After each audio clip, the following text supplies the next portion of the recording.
okay? And sometimes, I mean, you get in the middle of the messiness of people's lives sometimes, I know that you do, and just be aware that that's a possibility.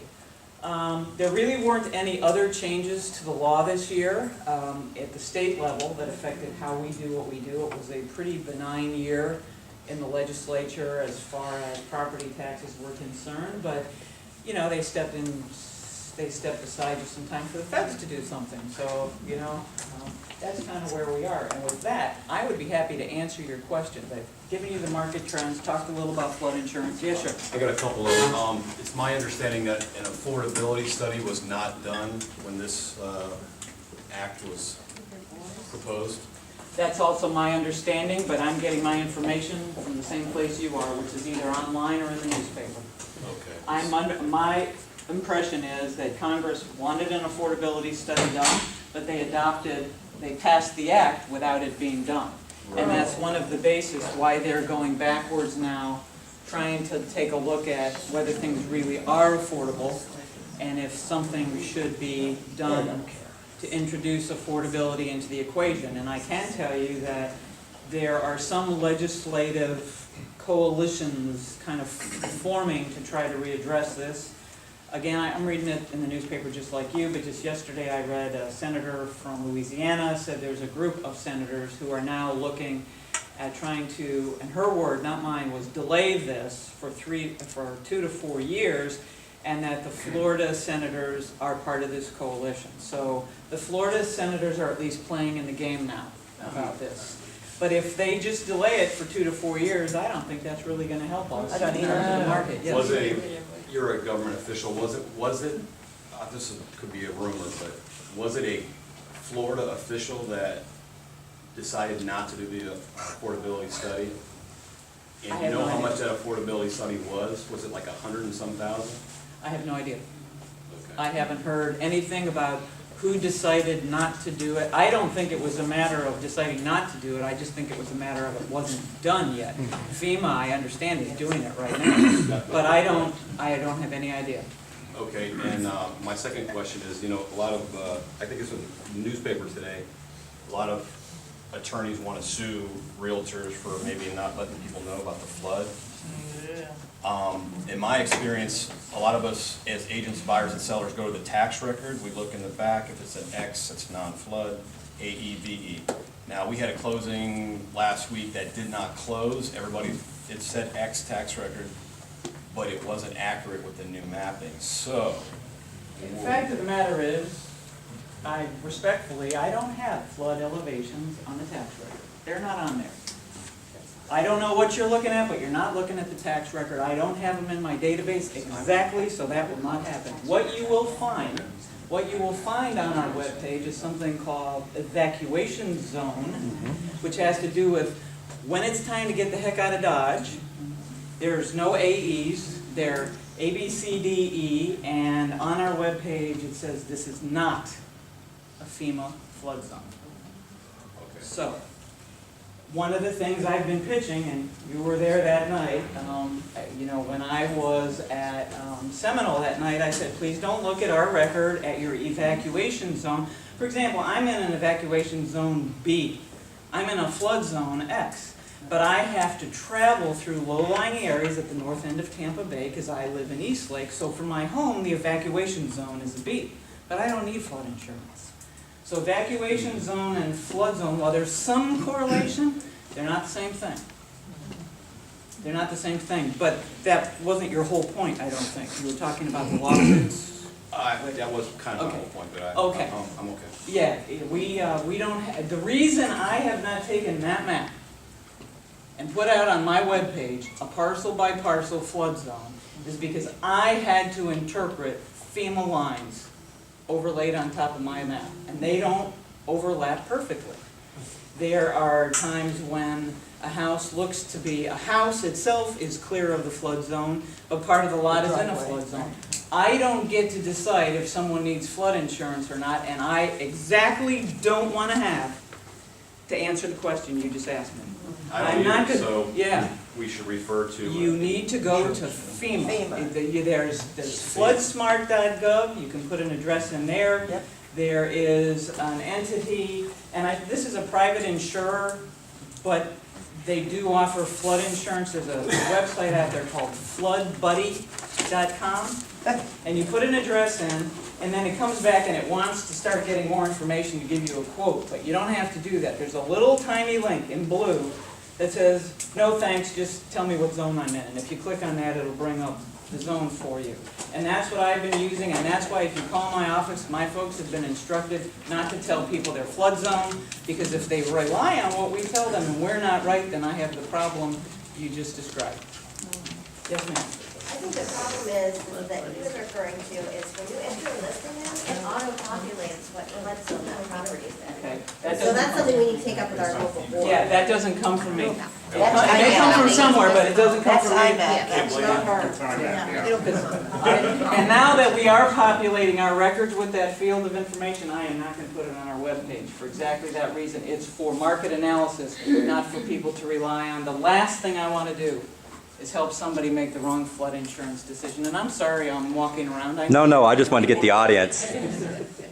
I would implore you when you're talking to groups and things like that, is to try to eradicate this term that the gentleman used of new mapping. There is no new mapping. And we're getting a lot of people that see this map, and they come to us and go, well, the new flood zone map says, the new flood zone map says. And there's a lot of confusion. People are seeing all these maps being published and believe them to be new flood zone maps. And that's why the title on the map says. I know. But And I'm not going to stop producing this because, frankly, the purpose of that map, and it was necessary, nobody was paying attention to this. Nobody was paying attention to this until I sent that map to the Tampa Bay Times. There was this belief, and you may have heard it from people. I'm tired of hearing people say, this is a rich guy's problem, let those millionaires on the beach pay for their flood insurance. Because of the 33,000 parcels I have marked on this map, fewer than 400 of them have a value of over $1 million. Wow. 400, fewer than 400. 381 to be exact. 33,000. 33,000. That's 0.001%. So, and I will tell you, the median value, the median just value that I put on those homes is $132,000. And 12,000 of them are worth less than $100,000. And they have an average of 2 baths. And an average size of less than 1,500 square feet, and they're not rich people. They're not rich people. 2,000 of them either have a veteran's disability exemption, a different kind of disability exemption, or a low-income senior exemption on them. And the reason I put that map out is because it would get attention, and it did. Is that map on your website? Pardon me? Is that map available? Yes, ma'am. Right on the page you come up on, and in a day or two, there'll be one that shows the business properties that are affected, generally in the same areas, only the dots will be bright blue. And this may sound like a crazy question, but the statistics that you just gave, does Congress have those statistics?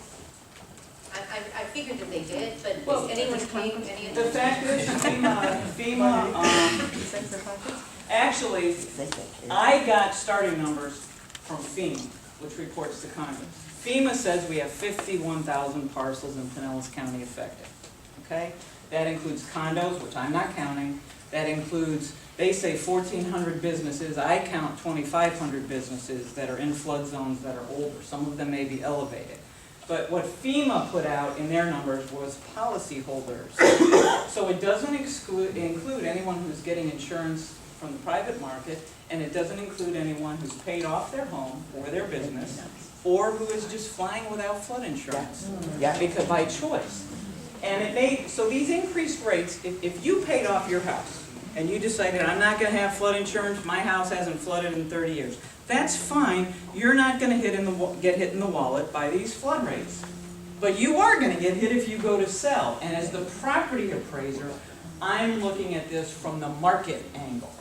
So I have to look at the counts of properties. Now, I talked to a guy 2 days ago who's going to buy a house on Coffee Pot Bayou that was built in the 1950s. And he happens to be one of my doctors.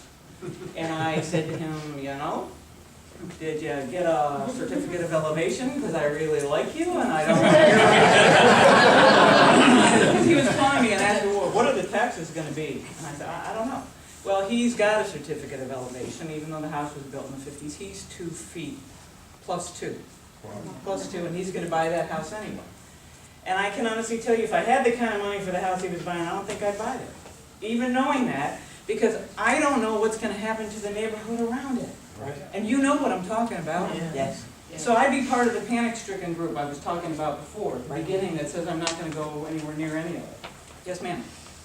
You say +2, whatever. What is the actual base elevation from which things are measured? It's various. That's- You see, well, That's what I'm saying, yeah. there's no rule of thumb. No, there's not a rule of thumb, but there's FEMA maps. And when you look, what Is happens there an is, average? you hear, an average does you absolutely no good. If the average is 10, and you're in an area that says 14, and you're at 12, being above average does you no good. And what happens is, what every house actually has is a zone, like V, VE, AE, and then a number, which is the base flood elevation. And one of the reasons it took us a long time to produce this map is because there are lots that are split. Half of it's an AE8 and half of it's an AE10. Or half of it's, we have some that are V12 and AE10 on the same lot. Okay, because when they drew those maps, it's based on expectations of flooding, based on history, based on weather, based on science, or based on their Ouija board. I mean, I don't know what it's based on. But at the end of the day, it doesn't respect parcel lines. It's not about parcel lines. So there's many, many, many parcels where where a parcel's cut. Case in point, one of the reasons, like I said, it took us a long time to put this out. All through this map, everywhere where a no flood zone bordered on a flood zone, mappers who work in the county, they don't work for me, they're part of our Geographic Information Systems Bureau, looked along the line, and when they saw a lot split, they looked at where the house was on that lot, and we erred on the side of keeping stuff in, rather than saying it wasn't going to be affected. But for example, what brought this up is little old Kansas City right here, okay?